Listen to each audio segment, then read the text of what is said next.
Now it's the big moment. Let's talk to Agnes about the next update. Welcome back, Agnes. Thank you. How's the show felt for you? Super good. Like, I think it's a really fun show. And also, of course, we've shown so many exciting things. Absolutely. I mean, I'm feeling quite nostalgic since this is number 10. And I have to say, I was the 7th employee, the first woman on the team. And when I see you leading Minecraft, I just feel so excited about where we're going. Thank you. That was very sweet of you. And of course, we many that lead it together, but I'm like the creative lead, and I'm super happy about that. But it feels quite surreal because I also used to be a Minecraft player and love this game, and I'm very happy and lucky to be here. Yes, I think we all feel that way, and it's so cool having so many people on the team who play and love it and care about it, and like we all feel like. I mean, we are part of the community too. Yes, we definitely are. And now, Agnes, you are going to reveal to us what the next update is. Yes. Okay. So the next update is called the Wild Update.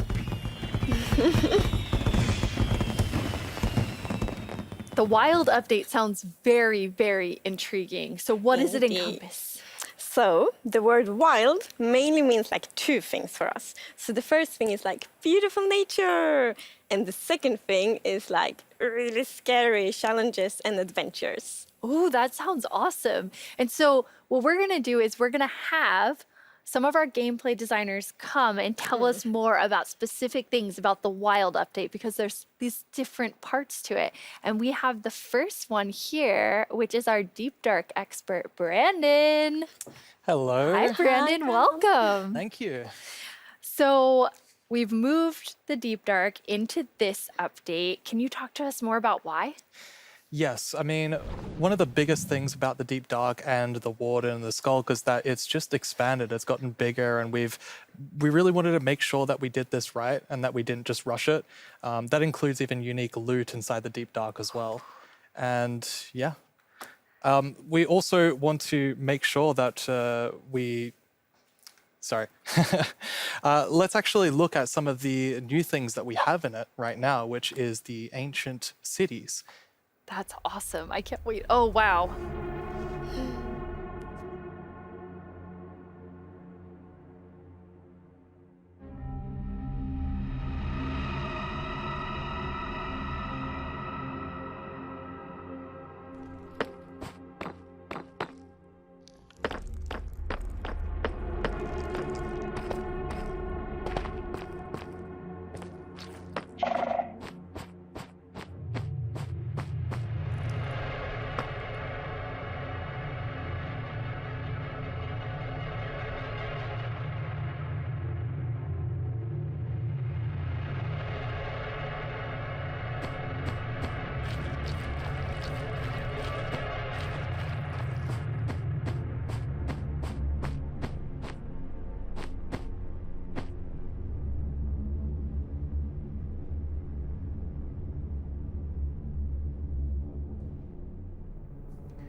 Wow, it's like both beautiful and terrifying at the same time. Like I have so many emotions when I look at that Deep Dark biome. Yes, I mean, we really didn't want the Deep Dark biome to just be, caves or just skulks spread around. We wanted it to add a bit more mystery to it.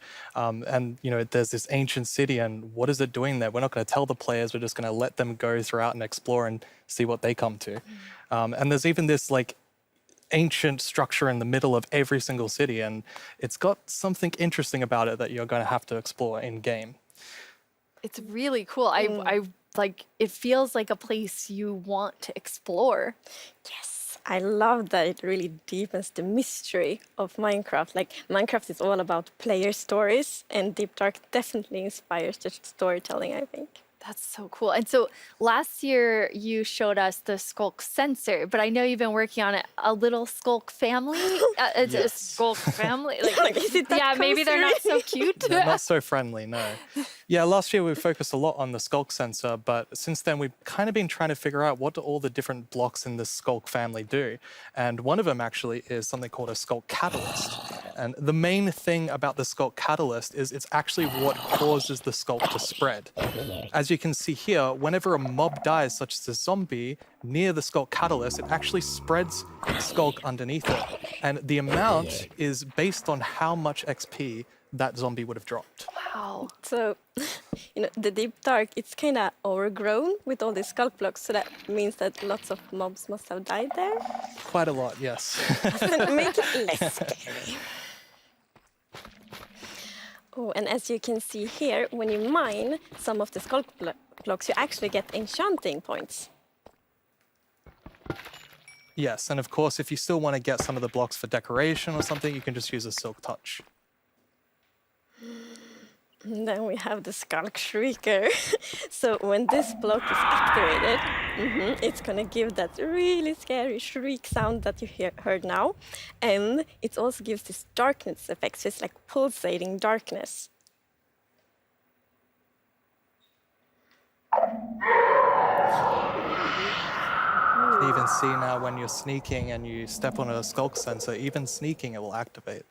Wow. Okay. Definitely not a friendly family. No. And I will say to our younger viewers, in a minute, we're going to show you a clip that's a little scarier. But I mean, Brandon, those have so many things that players can do with them. Like, Yeah. what do you imagine them doing? I think the Skull Catalyst is going to be really interesting because, when you could create a mob farm with it, like through the tech community. Usually when a mob dies, it doesn't drop XP unless you, the player, actually kills it. So with this, you might be able to create some sort of XP farm. Ooh. There's lots of opportunities. And you can build like experiences for other players. Like imagine building like a haunted mansion or a really dark forest, and then you have the shriekers. Terrifying. So then, when players out walking and then they activate the shriek and hear like, That's amazing. Or you do that all to do this around your world, and just whenever anyone's well, visiting I'm you, not going to visit your world. shriekers are just shrieking. We have a community question for you. Hi, it's Jinjam from Germany, and my question is, what was the inspiration behind the Shrieker? Yeah, I mean, that's an interesting question. From the art side, we actually had the inspiration behind the human larynx, which is like the vocal cord or vocal structure or something, just something that represents kind of creating sounds. And from the gameplay perspective, we wanted to make sure that, first of all, the warden spawns in a unique way, and also in a way that you can avoid it. So usually you can kind of sneak around, and as long as you don't activate the skulk shriekers, then the warden won't come. But if you do make too many noises and the skulk shrieker activates too many times, the warden will come.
I'm kind of back to thinking that the Skulk family is very adorable and sweet after seeing that. Wow, there is a lot there, Brandon. Definitely a lot to unpack. I mean, the first thing is that the warden actually emerges underground. So that means that wardens are kind of in the deep dark, in the walls, under the floor. And it also has developed a sense of smell. So, of course, you can sneak around and try to be, quiet and not to get detected. But unfortunately, the warden's still going to be able to sniff you out and find where you are. And if it sniffs you while you're really close by, then it's going to start noticing you. Wait, so basically the warden is like, smell that? It's happening. And just like going for the Pretty players? much, yes. It's not going to be fun for you. No, and I love that we're adding that like sneaking gameplay because we haven't really had that before. So you are in the deep dark, everything's super dark, and you're sneaking, trying to find the treasures, trying to avoid the warden. I think it's something really exciting with that. It's really, really cool. I mean, I think you have definitely upped the terrifying level, Brandon. And I just love how much you've expanded the deep dark to feel it's so immersive. Yes, definitely. It's really amazing. Thank you so much for joining us and scaring us half to death. No worries. That's my job. He's our expert. Like if you want to do something scary, it's like, Brandon. Thanks, Brandon. Thank you so much, Brandon. So Agnes, the deep dark is one part, this sort of very adventurous side of the Wild update, which the name is starting to really become clear after talking to Brandon. And then the other part you said is really this more of that beauty and, the atmosphere of Minecraft. Yes, so we want to like celebrate the wilderness of Minecraft. And one thing we want to focus on is immersion. So when you play Minecraft, we really want you to feel that you're inside the Minecraft world. Actually, like we are now. It's so beautiful. And we also want to focus or have focused on biome diversity. So we want to find like a unique identity for different biomes. For example, the birch forest, as you can see in this beautiful concept art. So in the birch forest, we want it to be like light and peaceful, and the sun reaches the ground. The trees are taller, and the flowers, things like that. It's really beautiful. It looks very Swedish in the birch forest. That's true. That's actually a very Swedish forest. Yeah. It's gorgeous. And then you want to add more atmosphere to the different biomes, but there's one biome that you want. I mean, I would say you're giving it quite an overhaul. It's getting a lot more in the Wild update. Yes, that's true. And that's the swamp. Oh, our art team is just so amazing. It's such a beautiful concept art. And as you can see here, the atmosphere is really different from the birch forest as well. It really is. It's amazing. So we have another one of our gameplay designers here and our swamp expert, Corey. Welcome, Corey. Hi, Corey. Hey, it's absolutely wild to be here. Oh no, Corey. The puns are so quick to start. It's Corey after all. Yeah, it's very on brand. So you're going to tell us about all of there's a lot of exciting things coming to the swamp. So what are we getting? Yes, there are a lot of awesome things coming. The first of which is the boat with the chest in it.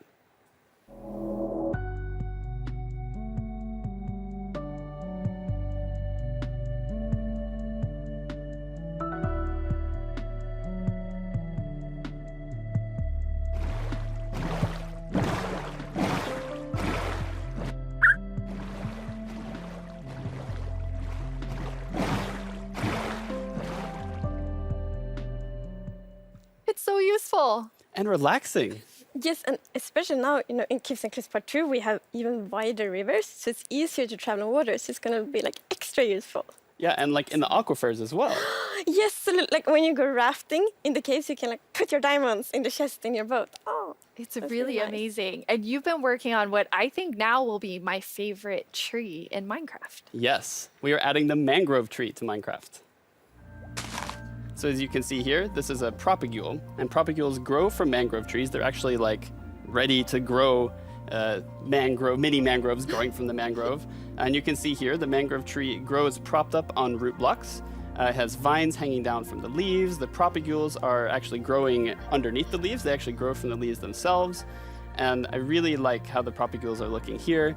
And okay, I'm just gonna nerd out on propagules for a please minute. do. Okay, so in real life, the propagules grow, like I said, from the mangrove tree. And then when they fall into the water, or like, let's say they fall into water, they can float for up to a year before they plant themselves in the like water, underneath the water or on land, wherever they happen to land. And mangrove trees themselves are actually amazing for like local ecosystems, fighting climate change, for local communities. They're just super trees, and I'm really, really excited that we're adding them to Minecraft. That's awesome. And this is the first sapling that you can plant underwater. Yeah, you can plant it underwater and on land as well. That's so cool. When you first showed me the mangroves and you talked about your favorite thing, the propagules, I actually remember playing in mangroves in Florida, and we would use them to like write in the sand because they're super cool. That's So adorable. seeing Love them that. in Minecraft is just so exciting.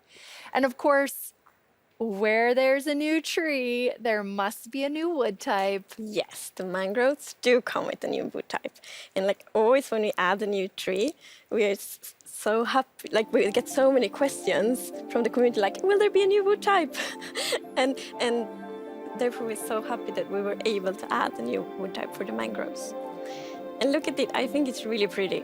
And you also don't see like all the blocks here. It's gonna be like a full set for the wood types. It's gonna be like doors and trapdoors and so on. That's gorgeous. I love it. I'm so excited about mangroves, but I just need to mention another thing. Because we decided to go with like really big roots, and I think those are so cool. And we actually prototyped quite a lot back and forth, and it was a bit tricky to decide how the roots should look like, as you see in this picture here. But now I'm so happy that we went with the like multi-block roots, because for example, when you like go with a boat and then you can go under the mangroves, and I think that adds such a nice feeling to it. Yeah, like in this picture, it's really nice atmosphere. That's beautiful. I really agree. And like when I was testing, I really loved that feeling of like being underneath it, being Yeah. like this huge feeling. And I wanted more. I wanted to be surrounded by mangroves. So I was like, why don't I just make a mangrove swamp biome where I'm completely surrounded by them? So as you can see in this video, walking around, you're just completely surrounded in the mangrove swamp. It's just mangroves as far as the eye can see, just like in real life. And you have all the mangroves propped up on their roots, growing in the water, so you can take your boat underneath like Agnes likes. And you're just completely surrounded by the awesome beauty of it. It's so beautiful. Oh, and I mean, during sunset, every time I was testing, I would actually like pause the day-night cycle just to watch the sunset in the mangrove swamp. It was super beautiful. That's absolutely gorgeous. I noticed that was not dirt. Good eye, Lydia. That was wet dirt, otherwise known as mud. That's amazing. So you've actually added mud to do something really cool. Yeah, so we're adding really cool renewability mechanics to mud. The first of which is if you take a dirt block and pour a water bottle on it, then you can get more mud.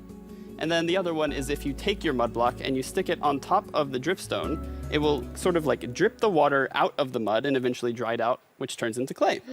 I love the renewable clay. Like I always need more bricks. So perfect. Yeah, your local mason isn't going to be super happy with you though.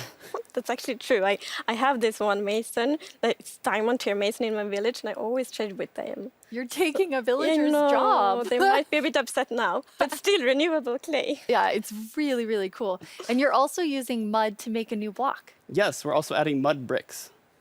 So mud bricks are a really exciting like building block. And as you can see here, the brick texture is actually different than the other stone bricks that we have in the game. So they're sort of smaller, more compact, but it is really cool like to build with. It matches a lot of different block sets, and I'm really excited to build with them. I just love the look of them. They're awesome. So beautiful. We have a creator question for the two of you. Aha. どうもこんにちはプチプチです。私からの質問はねこちらになります。どうして泥レンガを追加することにしたのでしょうか。 I'm so excited they asked this question because I really wanted to answer it. So the main reason that I wanted to add mud bricks to the game is that I really wanted people to feel like they're, okay, all around the world, there are houses built out of mud bricks. So many people around the world have houses, buildings using mud bricks. And I really wanted people who are playing Minecraft to feel like they could build their home and feel like they're at home in Minecraft. So I'm really glad we got to add them for that reason. Amazing. Yes, and it's so important for us that like everyone feels equally welcome when playing Minecraft. Oh, that is absolutely amazing. Now, so we have like amazing new trees. We have mud everywhere. We definitely need something very cute. Yes, well, very cute and quite derpy because we're adding frogs.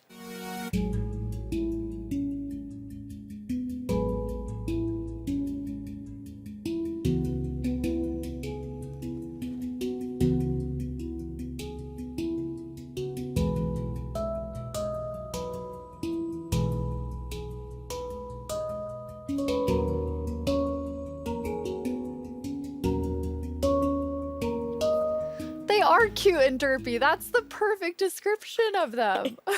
The croaking is amazing. And did you see the one that jumped like backwards? One fell in the water. Silly frogs, yes. And they do love to jump around, and especially on lily pads, and actually also on big drip leaves, because I mean the big drip leaves kind of look like lily pads. But the funny thing with that is then when they jump on top of the big drip leaves, it's gonna tilt and then they fall down. One of them did. It just maybe it's a like frog slide. Oh. And you're adding another little tiny creature to Itty this bitty. update. Yes, the fireflies. So you can see them roaming around, adding a lot of ambience to the swamp, making it feel just nice and cozy at night. But really, my favorite part of them is just making the world come to life, like feeling like there's life going on all around you. And oh yeah, also their frog food. Yeah, forgot to mention that. Their frog food. Poor fireflies. Yes. Yeah, but look how happy that frog is. Yeah, and That's they're true. beautiful frog food. So you can both enjoy them in the atmosphere and the frogs get to eat. So that's, Everybody wins. Now, we're calling them fireflies, but Corey, is that what you called them growing up? Actually, no, we called them lightning bugs. I did too. And in Swedish, it's It's eldflugor, and that's actually literally translates to fireflies. okay.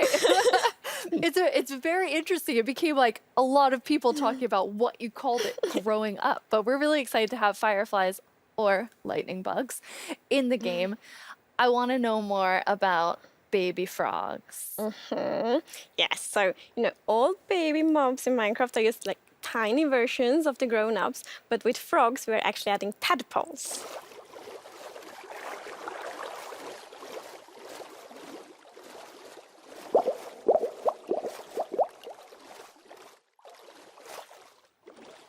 Once again, you deliver on the promise of cute and derpy with the tadpoles. We do. Yes, and you can pick them up in a bucket. Yes, and that's actually extra helpful for the tadpoles because we have frog variants, and when a tadpole grows up, it will pick a variant depending on the temperature in the biome it grows up in. So, for example, if it grows up in a really cold place, it's going to turn into a snowy frog. Yeah, as you can see here. So, the frogs have kind of like two main systems. One is the tadpole system, and the other one is the cold-blooded system. So, the frogs are like the first cold-blooded animal in Minecraft. And in real life, there actually are frog variants that pick a color depending on, or they adapt their color depending on temperature. And we wanted to have that in Minecraft. We wanted to Minecraftify it. So therefore, the tadpole's going to pick a variant instead, depending on the temperature. That's so cool. And there are 3 variants. Yes, it's going to be 3 variants. Okay, so we've seen 2. What's the third one? The third one is the tropical frog. So let's say you were venturing out into the desert or the jungle, and you take your tadpole with you, and if it grows up there, it'll turn into a lovely tropical frog. And what I really love about the tropical frogs is how just relaxed they look, and they're like blending into the sand almost. They're just so relaxed, just chilling there. Yeah. Yes. And I think there was a reason that they were probably that way. There is a reason they are white. So I was reading a lot about frogs. Always when we add something new, we read up a lot. It's super fun because we can be really geeky. And then I learned about the real-life frog that's called grey foam-nest tree frog and lives, for example, in Angola, Botswana, and Kenya. And that frog can actually turn almost white to avoid overheating. So that's like the inspiration for the tropical frog in Minecraft. I love all 3 of them. And you have these different color variations, but you also have something else special about the frogs. Yes, so each frog variant is going to have something unique that will be useful for the players. But we actually don't even know what that is yet because we are working on the frogs right now. That is so cool. So Corey, which frog is your favorite?